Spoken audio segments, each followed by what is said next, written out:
ভাইয়া আজকের খেলা দেখে কি মনে হয় যে এই খেলাটা আমরা এনজয় করেছি অ্যাজ এ বাংলাদেশি হিসেবে? আমার তো মনে হয় ওই অবস্থায় ওকে সাংবাদিকের মারা উচিত ছিল, বাংলাদেশে কোনো সাংবাদিক থাকে। অনেক বেশি হতাশা, আসলে হতাশাটা থাকতো না যদি দিন শেষে তারা এই শোরুম উদ্বোধন করার পরেও জয়টা এনে দিত। জয়টাই তো এনে দিতে পারছে না, তো হতাশা তো একটু বেড়েই যাবে। লিটন দাস মাঝখানে একটু পেছন দেখাইছিল, এরপরে যে কোথায় গিয়ে অতল গব্বরে পৌঁছায় গেছে। মাঝখানে তাসকিনের বিষয়টা ভালো লাগছিল। বাংলাদেশের খেলা দেখে ভাইয়া প্রত্যেকটা হার এমনভাবে হারা যেটা মেনে নেওয়া কষ্টকর। আসলে বলতে গেলে বলবো যে আফগানিস্তান যেহেতু দেশ হিসেবে একটা হচ্ছে খুব দুর্গমভাবে তারা হচ্ছে দুর্গম দেশ এবং হচ্ছে খুব কষ্ট করে তারা বেঁচে থাকতে শিখে উঠে এসেছে, সেহেতু সেই যে একটা জীবনের যে একটা ব্যবহারিক বা বাস্তবিক যে একটা হচ্ছে যে তাদের একটা অভিজ্ঞতা আছে, সেটা তারা ক্রিকেটেও কাজে লাগাচ্ছে।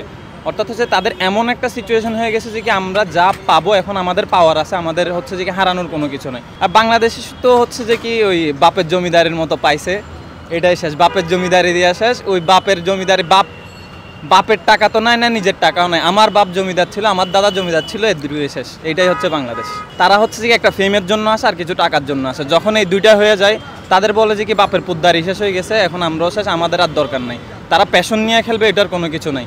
লিটন দাস মাঝখানে একটু প্যাশন দেখাইছিল, এরপরে যে কোথায় গিয়ে অতল গব্বরে পৌঁছায় গেছে। মাঝখানে তাসকিনের বিষয়টা ভালো লাগছিল যে কি সে নিজে কামব্যাক করার জন্য কিংবা হচ্ছে যে ভেরিয়েশন দেখার জন্য নিজের মাঝে অনেক কিছু করছে।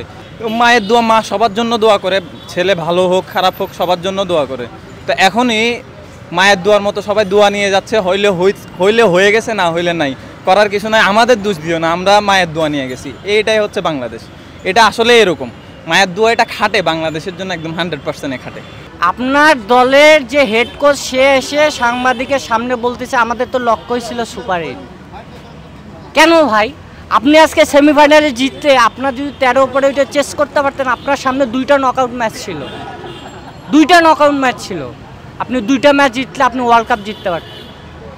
সেখান থেকে আপনি পাবলিকে এসে বলেন যে আমার লক্ষ্যই সুপার 8। আমার তো মনে হয় ওই অবস্থায় ওকে সাংবাদিকের মারা উচিত ছিল, বাংলাদেশে কোনো সাংবাদিক থাকে। শান্ত প্লেয়ার নাকি ভাই? শান্ত কি প্লেয়ার? আমার মনে হয় না শান্ত প্লেয়ার। আমি তো ভাঙ্গা হাতে খেলি, তাও ওর সাথে ওর চেয়ে ভালো খেললো। আসলে মন ভাঙতে ভাঙতে মন এখন আর জোড়া লাগানোর অবস্থাতেও নেই, মানে এত পরিমাণ ভেঙেছে। বাংলাদেশের খেলা দেখে ভাইয়া প্রত্যেকটা হার এমনভাবে হারা যেটা মেনে নেওয়া কষ্টকর। আসলে ভাইয়া এটা আমার মনে হয় যে একমাত্র উপর আল্লাহ ছাড়া কেউ জানে না। ওরা নিজেরাও জানে না যে ওরা আসলে কখনো জিতবে কিনা। আমি বুঝতেই পারছি না আসলে যে তাদেরকে কে দোয়া করছে, কারণ তাদের এত দোয়ার পরেও তারা যে দাওয়াটা দিতে পারছে না, এটাই হচ্ছে সমস্যা। তারা তো তাদের আউটকামটাই দিতে পারছে না, আমাদেরকে সবসময় নিরাশই করে যাচ্ছে। এটা বাংলাদেশে একটু বেশি দেখা যায়। আসলে তারা দেখা যায় তাদের খেলার থেকে তারা শোরুম, তারপর তাদের পার্সোনাল লাইফ, এগুলো নিয়ে একটু বেশি ব্যস্ত থাকে দেখা যায়। তারা চাইলে ওই টাইমটা নিজেদের খেলার ইমপ্রুভমেন্টের দিকে কাজে লাগালে হয়তো আর একটু ভালো হতো। অনেক বেশি হতাশা, আসলে হতাশাটা থাকতো না যদি দিন শেষে তারা এই শোরুম উদ্বোধন করার পরেও জয়টা এনে দিত। জয়টাই তো এনে দিতে পারছে না, তো হতাশা তো একটু বেড়েই যাবে। প্রত্যাশা হচ্ছে যে এটা থেকেও হার থেকেও যদি শিক্ষা নিয়ে তারা পরের বারের জন্য একটু নিজেদেরকে আরো ভালোভাবে প্রিপেয়ার করতে পারে, যদি একটু হলেও আশা জাগাতে পারে, এটাই তাদের কাছে প্রত্যাশা। আজকে বাংলাদেশ জিততেই চায়নি, আর এটার কারণ আসলে বাংলাদেশের প্লেয়ারদেরকে আমি যতটা দোষ না দেবো, তার চেয়ে বেশি দোষ হচ্ছে আমাদের ম্যানেজমেন্টের। টপ ম্যানেজমেন্টের দোষটা সবচেয়ে বড় সমস্যা। কারণ যখন একটা দলে একটা প্লেয়ার যখন ন্যাশনাল টিমে যখন ঢুকে, তখন ডেফিনেটলি সে কিন্তু মানে সবার চাইতে বেটার বলে কিন্তু সে ন্যাশনাল টিমে চান্স পায়।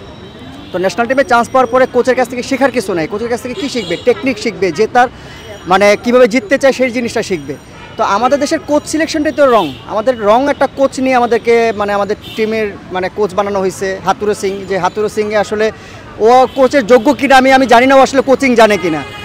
ওর কারণেই কিন্তু আমাদের টপ ম্যানেজমেন্টের যত প্রচেষ্টা ছিল সব প্রচেষ্টাগুলো কিন্তু ব্যর্থ হয়েছে শুধুমাত্র কোচের এই রং ডিসিশনের কারণে। ভাইয়া আজকের খেলা দেখে কি মনে হয় যে এই খেলাটা আমরা এনজয় করেছি অ্যাজ এ বাংলাদেশি হিসেবে? আমার তো মনে হয় না যে এটা এনজয় করার মতো খেলা ছিল। আমরা অনেক হতাশ এবং আমরা লজ্জিত।